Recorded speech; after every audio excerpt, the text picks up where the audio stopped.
Everyone, आज हम पढ़ेंगे क्रियाशारी पेपर 1 का थर्ड टॉपिक दैट इज़ त्रिदोष। आज हम त्रिदोष पे काम करेंगे। क्या है त्रिदोष? तो फर्स्ट आपको जो टॉपिक है उसमें है जनरल डिस्क्रिप्शन ऑफ त्रिदोषा। तो जनरल डिस्क्रिप्शन हम देखेंगे। सबसे पहले हम दोष देखते हैं, दोष है क्या। दुष्यन्ति मनः शरीरम च इति दोषः। ये सिद्धांत निदान ने कहा है। इसका मतलब क्या है? दुष्यन्ति मतलब दूषित करने वाला। किसको? मन को और शरीर को। जो मन और शरीर को दूषित करे उसे हम दोष कहते हैं। तो यहाँ लिखा हुआ है आपका, शरीर और मन को दूषित करने वाले को दोष कहते हैं। फिर आगे हम देखते हैं इसमें क्या लिखा है हमने। फोर्थ पॉइंट इज कि दोषों का कार्य क्षेत्र समस्त शरीर है। शरीर में इनकी क्रियाएं निरंतर अबाध गति से होती रहती है। इसका मतलब ये है कि दोष हमारी वो एंटिटी है हमारी बॉडी में जो पूरे की पूरी बॉडी में, हम ये नहीं बोल सकते कि भाई एक ही जगह ये काम कर रहा है, कि हार्ट में ही काम कर रहा है, कहीं और कर रहा है। ये पूरी बॉडी में है, ठीक है। तो ये पूरी बॉडी में काम करता है, हर जगह ये प्रेजेंट है और ये हमेशा काम करता रहता है, इसकी क्रियाएं हमेशा होती रहती है, ये बात है। देन सेकंड पॉइंट इज, दोष जो होते हैं वो स्वतंत्र रहते हैं, दे आर इंडिपेंडेंट। शरीर की धातु और मलों को दूषित करते हैं जब वे अपनी विकृत अवस्था को प्राप्त हो जाते हैं। तो देखो, मैंने लास्ट जो हमारी इससे पहले वीडियो थी उसमें मैंने बताया था आपको कि जो दोष जो होते हैं ना वो इंडिपेंडेंट होते हैं, वो किसी पे भी डिपेंड नहीं करते हैं। वो इंडिपेंडेंटली किसी को भी दूषित कर सकते हैं जब भी वो अपनी विकृत अवस्था में हो। दैट इज, अगर वो इक्विलिब्रियम में नहीं है, इक्विलिब्रियम की पोजीशन गई तो हमें कुछ ना कुछ, कोई ना कोई डिफॉर्मिटी या डिजीज हमें होगी। तो दैट इज दोषा। तो ये इनके पास एक एबिलिटी होती है टू, कि भाई वो किसी भी चीज़ को वो मतलब मलिन कर सकते हैं, दूषित कर सकते हैं। देन थर्ड पॉइंट इज, दोष साम्य अवस्था में रहते हुए शरीर को धारण करते हैं और विकृत अवस्था में शरीर का नाश करते हैं। ये बहुत ही इंपॉर्टेंट पॉइंट है, दे आर जनरल पॉइंट जो आपको हमेशा पूछे जाते हैं कि अगर वो इक्विलिब्रियम में, ये बात आपको बोलनी ही पड़ेगी कि साम्य अवस्था, अगर वो साम्य अवस्था है तो शरीर को धारण करेगा, लेकिन अगर विकृत अवस्था होगा तो वो दोष क्या करेगा? वो शरीर का नाश कर देगा आपका। देन आता है आपका दोष धातु मल मूलम ही शरीरम। ये सुश्रुत जी ने कहा है हमारा 15वें चैप्टर में थर्ड श्लोक में कि दोषों को शरीर का मूल कहा गया है। जो हमारे दोष धातु मल है, ये मैंने कल भी इसको पूरा एक्सप्लेन किया है, आप वो वीडियो देख सकते हैं। इसमें क्या है कि जो दोष है वो शरीर के मूल कहेंगे, कि ना बेसिक यूनिट है हमारी उसकी। जैसे बेसिक यूनिट ऑफ लाइफ हम सेल बोलते हैं, ऐसे ही दोषों को शरीर का मूल कहा गया है। फिर आगे देखते हैं, वायु पित्तम कफश्चयति त्रयोदोषा समासतः विकृता अविकृता देहम घनंती ते वर्तयन्ति च। मतलब क्या है इसका? वात पित्त और कफ, जो वात पित्त और कफ हैं, ये आपके जो तीनों दोष है विकृत होकर शरीर को नष्ट करते हैं, अविकृत होने पर स्वास्थ्य प्रदान करते हैं। तो बोलो ना, वायु पित्तम कफश्चयति त्रयोदोष समासतः, सम में होंगे तो समासतः, अगर दोनों तीनों चीजें हमारी अपनी समय में हैं तो क्या करेंगे? आपको स्वास्थ्य प्रदान करेंगे। लेकिन जैसे ही विकृत फॉर्म को अगर ये आ जाएं तो विकृत होते ही ये देहम घनंती, जो घनंती वर्ड यूज किया गया है वो वही है कि भाई ये उसका क्या कर देते हैं? नाश कर देते हैं। फिर आपका आता है दोष। तो दोष कितने, इनकी संख्या क्या है? इनकी 3 संख्या है, वात पित्त और कफ, ठीक है। अब सबसे पहले हम वात को देखेंगे। वात क्या है हमारा? तो वात क्या है? शरीरगत सभी शारीरिक और मानसिक चेष्टाएं तथा समस्त संज्ञात्मक व्यापार वात के अंतर्गत ही समाविष्ट हो जाते हैं। इसका अर्थ क्या है कि जितनी भी हमारी, हम जो फिजिकल या मेंटली कोई भी, हमें कहते हैं ना, हमें ये करने का मन कर रहा है या हम ये कर रहे हैं, वो जो भी चीज़ें होती है ना वो सभी वात की वजह से होती है, ठीक है। वात को स्वयंभू माना गया है क्योंकि इसकी गति सर्वत्र रहती है, ये पूरी जगह है, ठीक है, पूरे शरीर में है। मतलब मॉडर्न में अगर हम इसे कोरिलेट करते हैं तो इसका CN हमारा ये नर्वस सिस्टम से लिया जाता है। इसका रिलेशन जो है कि जैसे नर्वस सिस्टम आपका पूरे बॉडी में है, ऐसे ही बात है। तो हम जहाँ तक रिलेशन देखते हैं वो आपका नर्वस सिस्टम से है। और इसको स्वयंभू इसलिए बोला गया है, देखो बोला ना, इसकी जो गति है वो सर्वत्र रहती है। हमारी पूरी बॉडी में नर्वस सिस्टम काम करता है, हर जगह न्यूरॉन होते हैं। अब आता है ये स्वयं अव्यक्त रहते हुए भी व्यक्त कर्मों का संपादन करता है। इसका अर्थ क्या है कि भाई खुद तो दिखाई नहीं देता, क्योंकि जितने भी दोष है ना वो कोई भी हमें दिखाई नहीं देते हैं, अव्यक्त है वो, लेकिन काम तो कर रहे हैं ना। हर कोई काम आ रहा है हमारा, तो वो वात की वजह से है।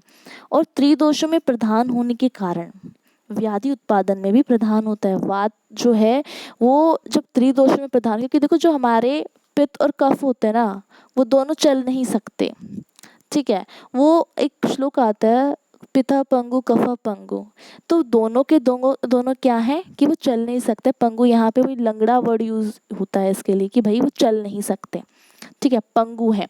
लेकिन जो हमारा वात होता है कि एक मात्र दोष है जिसकी वजह से पित्त और कफ दोनों अपने स्थान से दूसरी जगह पे ले जाना, उनके कर्मों को संपादन ये करवाता है। कहीं ना कहीं इसका बहुत इंपॉर्टेंट रोल है हमारे उसमें बॉडी में। देन आते हैं हम पित्त पे। जो शरीर में ताप उत्पन्न करें वह पित्त शब्द से जाना जाता है। हमारे अंदर ऊष्मा होती है, जो हम टेम्परेचर जिसको बोलते हैं ताप, जो हमारे शरीर में ताप उत्पन्न करता है उसे क्या बोलेंगे, पित्त शब्द कहेंगे। पित्त जो है वो पाक का कर्म करता है, डाइजेशन का काम करता है। संहिताकारों ने अग्नि को पित्त के अंतर्गत ही स्वीकार किया। देखो हम कहते हैं ना कि हमारी अग्नि दीप्त हो, जब भी हम खाना खाते हैं तो हमारी अग्नि जलती है ना। कहते हैं ना कि भाई अग्नि शुरू हो जाती है तो पानी मत पियो ज़्यादा खाना खाने के बाद। मना किया जाता है कि जब भी आप खाना खाते हो after eating do not take water, क्योंकि आपकी अग्नि दीप्त हो गई है, अब वो अग्नि जल रही है, उसको बुझाओ मत। तो वही बोला गया कि वो अग्नि को ना पित्त के अंतर्गत ही स्वीकार कर लिया है, ठीक है।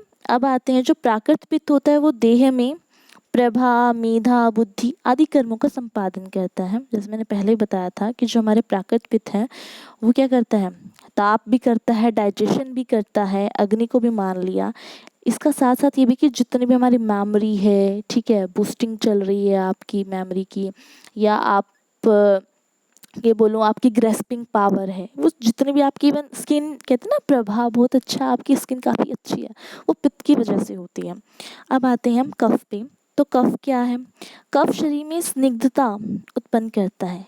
स्निग्धता क्या होता है कि भाई हमारी कहते हैं ना your skin is so like I would say कि हम घी देखते हैं तो घी जो होता है वो काफ़ी स्निग्ध होता है, कहते हैं ना वो काफ़ी अच्छा एक टेक्सचर देता है जब भी हम स्किन पे लगाते हैं। वैसे भी वो काफ़ी मुझे एग्जैक्ट वर्ड याद नहीं आ रहा है इस टाइम पे। तो ये इसका मतलब यही है कि कफ जो है वो शरीर में स्निग्धता को उत्पन्न करता है। स्निग्धता एक तरह से जो हमारे शरीर में ना एक स्मूथनेस लेके आता है, अच्छी स्किन की अच्छी स्मूथनेस होती है। आपको कहते हैं ना वो ऑयली, थोड़ा वो ऑयली होता है, ये आता है आपका कफ में। देन ये बोला गया है श्लेष्मा ओजस्कर एवं देह बल प्रदान करने वाला द्रव्य होता है। जो आपको श्लेष्मा होता है ना, श्लेष्मा कफ को ही बोला गया है, वो ओजस्कर होता है, ठीक है, और क्या करता है, देह को बल प्रदान करता है। फिर आते हैं हम थर्ड पॉइंट है, यह शरीर के रचनात्मक कार्य में भी सहायक होता है। शरीर का जो भी रचनात्मक कार्य होता है, ठीक है, मतलब आपको पता है स्ट्रक्चर वर्क जितना भी आपका होता है वो कौन करता है, वो यही करता है। फिर आप आते हैं फोर्थ पॉइंट है, श्लेष्मा नाम इसके संश्लेषणा संश्लेषणात्मक गुण के कारण दिया गया है, जिससे यह एक देह परमाणु को दूसरे से संयुक्त रखने का कार्य भी करता है। देखो यहाँ पे जो संश्लेषण वर्ड यूज हुआ है ना वो इसकी वजह से यूज हुआ है क्योंकि ये जोड़ने का काम करता है। ये बोला जाता है या ये हमने देखा भी है कि जो आपके घुटने होते हैं, जितने भी हमारी संधियाँ होती हैं लाइक जॉइंट्स होते हैं आपके, वो सभी को जोड़ने का काम जो है वो कफ का होता है। तो ये संश्लेषण जो यूज़ किया गया, संश्लेषण वो उसके लिए यूज़ किया गया है। अब हम आगे देखते हैं कि इसका कंक्लूजन क्या निकलता है। जो सुश्रुत जी थे उन्होंने वात पित्त कफ को शरीर उत्पत्ति का कारण माना है। इन्हें शरीर के त्रिस्थूण की संज्ञा प्राप्त की गई है, संज्ञा प्रदान की है। जैसे 3 स्तंभों पर भवन स्थिर रहता है, उसी प्रकार ये शरीर वात पित्त एवं कफ पर निर्भर रहते हैं। जब किसी एक में भी विकृति आ जाती है तो शरीर प्रलय को प्राप्त होता है। देखो उन्होंने क्या किया, त्रिस्थूण की संज्ञा दे दी। अब जो हमारे 3 स्तंभ होते हैं ना, जैसे घर है उसके पिलर हैं, अगर वो पिलर्स नहीं होंगे तो आपका घर खड़ा नहीं हो सकता। ऐसे ही वात पित्त और कफ है, अगर ये हमारे अंदर नहीं है, इनका एक मतलब है बट इक्विलिब्रियम में नहीं है, साम्य अवस्था में नहीं है, अपनी प्राकृत अवस्था में नहीं है, तो ये क्या करेंगे, प्रलय, प्रलय का यहाँ मतलब है नाश कर देते हैं। अब आते हैं इंटर रिलेशन देखेंगे हम, इंटर रिलेशनशिप बिटवीन ऋतु, दोषा, रस और गुणा। सबसे पहले हम ऋतु और दोष में देखेंगे। तो देखिए आप, जैसे मैंने यहाँ लिख रखा है, दोष, संचय, प्रकोप और प्रशमन। तो जो वात दोष, अब हम वात का देखते हैं, तो वात का जो संचय होता है वो ग्रीष्म में होता है, प्रकोप वर्षा में होता है, आप सबसे पहले क्या करना, आप लोग याद करना अपनी ऋतुएं, ठीक है। ऋतु याद करोगे तो हमारी देखो 6 ऋतुएं होती हैं। सबसे पहले आपकी जो ऋतु आती है वो शिशिर ऋतु आती है, ठीक है।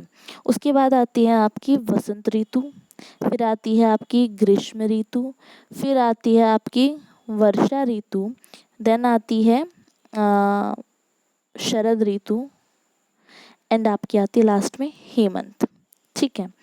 तो आप क्या करोगे, कैसे याद करोगे, ये याद कर लेना कि जो वसंत ऋतु होती है ना, उसमें प्रकोप होता है आपका कफ का। वसंत में किसका प्रकोप होता है आपका, देखो यहाँ मैं दिखाती हूँ, कफ का प्रकोप कहाँ हो रहा है, वसंत में हो रहा है, ठीक है। तो जहाँ पे प्रकोप हो रहा है उससे पहले तो उसका संचय होगा, क्योंकि पहले वो एक्यूमुलेट होगा ना बॉडी में, तो उससे पहले वाली ऋतु क्या है, शिशिर ऋतु है, आप शिशिर ऋतु लगा दो। उसके पीछे क्या मतलब प्रशमन उसके अगली ऋतु में होगा, पहले संचय हुआ, देन प्रकोप, देन प्रशमन, तो संचय आपका शिशिर ऋतु में हो गया, फिर प्रकोप आपका वसंत में होगा, प्रशमन कहाँ पे होगा, ग्रीष्म ऋतु में होगा, ठीक है। ये बात समझ में आई। अब हम देखते हैं कि जो ये आपका वसंत का हो गया, अब जो आपकी वर्षा ऋतु होती है, वर्षा ऋतु में वात का प्रकोप होता है, वर्षा ऋतु में वात का प्रकोप होता है, तो उससे पहले संचय होगा ना ग्रीष्म ऋतु, और उसके बाद प्रशमन होगा तो शरद ऋतु। देन शरद ऋतु जो होती है वो पित्त का प्रकोप काल होती है, पित्त का प्रकोप शरद ऋतु में होता है, तो आप इससे पहले उसका संचय होगा वर्षा ऋतु में और बाद में प्रशमन क्या होगा, ग्रीष्म ऋतु में। तो आपको क्या याद करना है, आपको सबसे जो इम्पोर्टेंट है आप याद करोगे प्रकोप, एक चीज़ याद कर लेना है, प्रकोप कब होता है, तो वात का वर्षा में होता है, पित्त का शरद में होता है, कफ का वसंत में होता है, और इससे आगे पीछे की ऋतु आप लगा देना, आपका संचय प्रकोप हो जाएगा।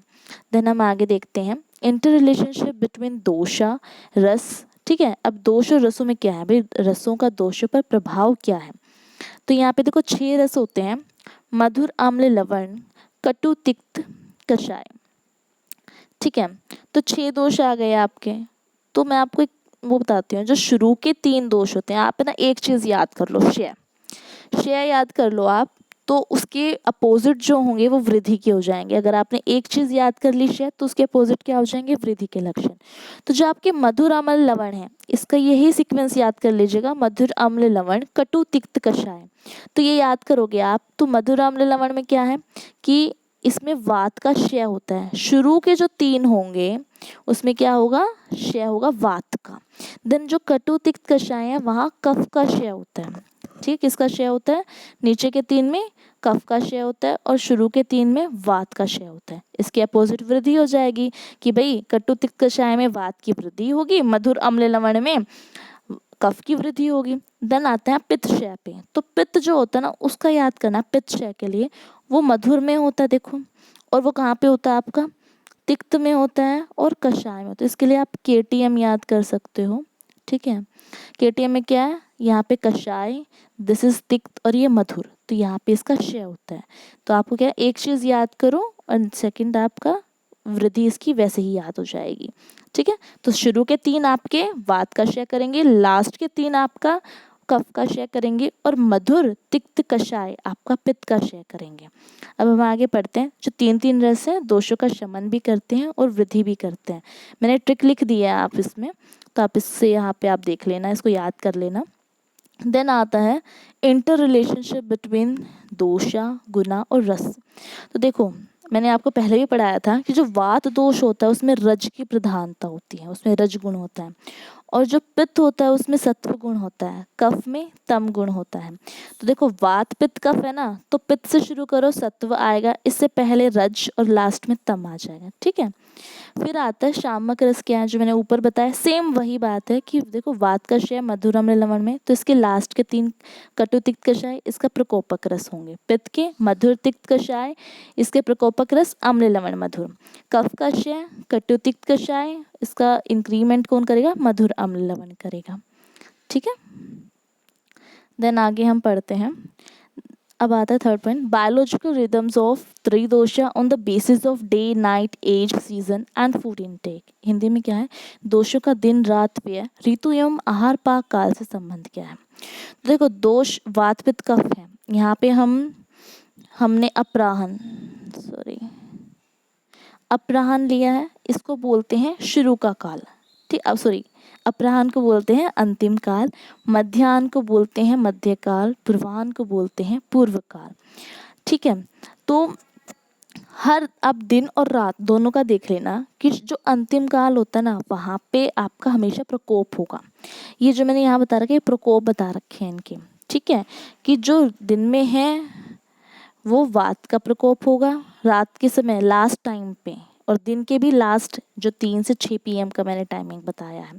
पित्त जो है वो मध्य में ही होगा, दिन के भी मध्य में रात के भी मध्य में पित्त का प्रकोप होगा। कफ का शुरू में होगा प्रकोप, दिन में भी रात में। व्यय में क्या होगा, जब हम छोटे होते हैं तो हमारे अंदर कफ, कहते हैं ना भाई अभी तो छोटा है, बचपन में सब कुछ चलता है कि भाई हाँ ठीक हो जाएगा, चोट वोट लगते जल्दी ठीक हो जाते, तो वहाँ कफ का बाल्यावस्था में कफ की प्रधानता होती है। पित्त युवावस्था में होती है, ठीक है, और वात ये वृद्धावस्था में। जब हम बूढ़े हो जाते हैं तो सबसे ज़्यादा हम कहते हैं ना, हम प्रोन हो जाते हैं टू डिजीज, तो वो किसकी वजह से, अभी मैंने बताया था ना, वात जो होता है वो बहुत डोमिनेट करता है रोगों में भी और वैसे भी, तो वात का प्रकोप वृद्धावस्था में। फिर जैसे अभी हमने पढ़ लिया ऋतु का प्रकोप वर्षा शरद वसंत, ये आप याद कर लीजिए। अब आहार पाक काल 3 तरह के होते हैं आपका, अंत में, मध्य में और आदि में। जब आपका खाना ना शुरू में, जैसे हम खाना खा रहे हैं, कहते हैं ना खाना खाते में नींद आती है, तो वो आपका आदि आमावस्था में कफ का प्रकोप होगा। फिर जब बीच में जब डाइजेशन हो रहा होता है तो उस टाइम पे कहते हैं ना भाई डाइजेशन कौन करवा रहा है, पित्त करवा रहा है, तो उसकी मध्य अवस्था विदग्धा अवस्था भी बोलते हैं इसे। और जब लास्ट में जब आहार पक जाता है, पक्वावस्था में या अंत जो होता है, उसमें वात की प्रीडोमिनेंसी होती है।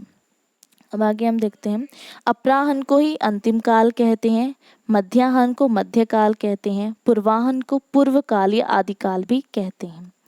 फिर आते हैं role of dosha in the formation of prakriti of an individual and in maintaining health.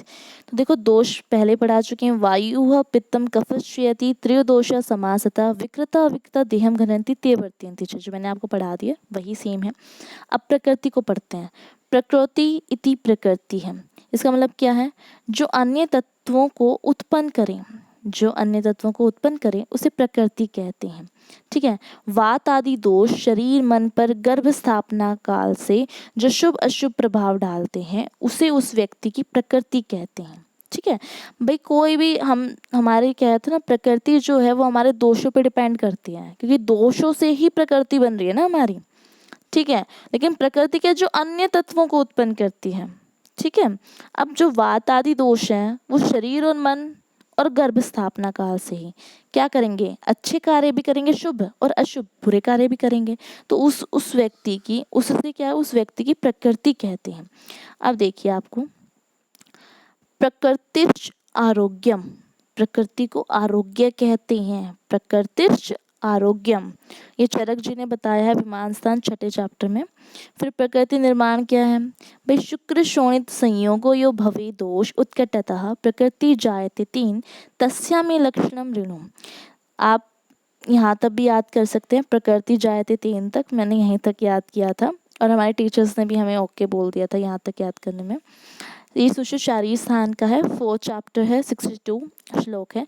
जो शुक्र और शोणित के संयोग काल में जिस दोष की उत्कटता या प्रबलता होती है उसी से पुरुष की प्रकृति का निर्माण होता है, ठीक है। मतलब जब फ्यूजन होता है, फर्टिलाइजेशन हो रहा होता है भाई, जब हमारा स्पर्म एंड ओवम दोनों फर्टिलाइज हो रहे होते हैं, मतलब दोनों का फ्यूजन हो रहा होता है, उस टाइम पे जिस भी दोष की वहाँ पे उत्कटता होगी, जो भी वहाँ पे डोमिनेट कर रहा होगा, उसी से उस पुरुष की प्रकृति, जो बच्चा होगा उसकी वही प्रकृति बनेगी। ठीक है। आचार्य डलन ने दोष उत्कटता से प्राकृत दोष की प्रबलता को बताया है, व्याकृत अवस्था को नहीं। क्योंकि देखो अगर वो साम्य अवस्था में, अब वहाँ पे वो नॉर्मली है, डोमिनेट कर रहा है, ये नहीं कि वो व्याकृत अवस्था में आ गया। अगर वो व्याकृत अवस्था में होगा तो वहाँ पे बच्चा गर्भ बन ही नहीं पाएगा। ठीक है। अब आगे देखते हैं, जो हमारे महर्षि चरक जी थे उन्होंने क्या बोला है।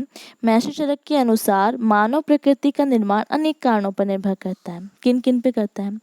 शुक्र की प्रकृति पे, शोणित की प्रकृति क्या है, काल प्रकृति क्या है, गर्भाशय प्रकृति क्या है, माता की आहार की प्रकृति क्या है, विहार की प्रकृति क्या है, और पंच महाभूत की प्रकृति क्या है।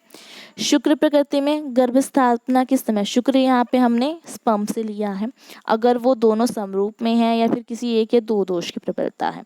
शोणित डिंब यहाँ पे ओवरी को लिया गया है। ठीक है, कि भाई उसमें दोष सम है या विषम में है। ठीक है, यहाँ पे स्पर्म आ गया, देन ओवम आ गया। देन काल की भाई जिस ऋतु में गर्भ स्थापना हुई है उस काल में किस दोष की उत्कटता है।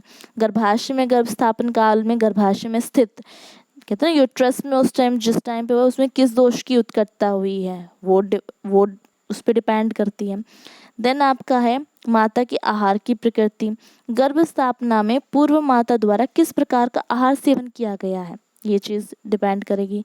देन माता के विहार में उस टाइम पे जब माता का गर्भ स्थापना हो रही थी उससे पूर्व उसके पश्चात भाई उस बंदे ने क्या काम किया है, उस लेडी का क्या चीज़ रही हैं, कैसा आचार विहार विचार रहा है, रहन सहन कैसा रहा है, उस पर डिपेंड करते हैं। देन पंच महाभूत की, कि गर्भ निर्माण के समय जलवायु अग्नि आदि दोष प्रकोपक थे या वैषम्य कारक थे। ठीक है, उक्त सभी कारण गर्भ निर्माण पर प्रभाव डालने वाले होते हैं। इन सभी को मिलाकर उस समय जो एक दोष या दो दोष प्रवृत्त होते हैं, गर्भ उसी से संबंधित हो जाता है और इसी के पश्चात गर्भस्थ शिशु में वही दोष प्रबल हो जाते हैं। ठीक है भाई, अब प्रकृति जब उस टाइम बन रही थी, बच्चा बन रहा था, उस टाइम पे जो चीज़ें हो गई, अब जो चीज़ें आपने ली हैं या नहीं ली हैं वो उस पर डिपेंड करेगा कि हमारा जो बच्चा होगा उसकी क्या प्रकृति होगी, वो वातज होगा, पित्तज होगा, कैसा होगा। तो देखो प्रकृति की ना 7 प्रकार की देह प्रकृति बताई गई है। एक दोष की प्रबलता है तो वातल, ठीक है, पित्तल या श्लेष्मल होगी। लेकिन 2 दोषों की प्रबलता है तो उसमें क्या होगी आपकी वातज, पित्तज और कफज। ठीक है, देन आपकी सम प्रकृति, मतलब तीनों ही दोष सम मात्रा में है तो सम प्रकृति आएगी। सुश्रुत के अनुसार क्या भी विष से उत्पन्न हुआ कीट जैसे अपने शरीरगत विष से मरता नहीं है, वैसे ही शरीरगत प्रकृतियां मनुष्य को बाधाएं नहीं पहुंचाती हैं। इसका अभिप्राय यह है कि दोषों की प्रबलता गर्भजन्य काल से अर्थात सहज होने से घातक नहीं होती, जैसे विष कृमि का विष सहज होने से मारक नहीं होता। ये बोला कि हमने ना, हम लोगों ने 12th में ये पढ़ा होगा, जब हम एक, अभी मुझे उसका नाम नहीं याद आ रहा, कि आपका एक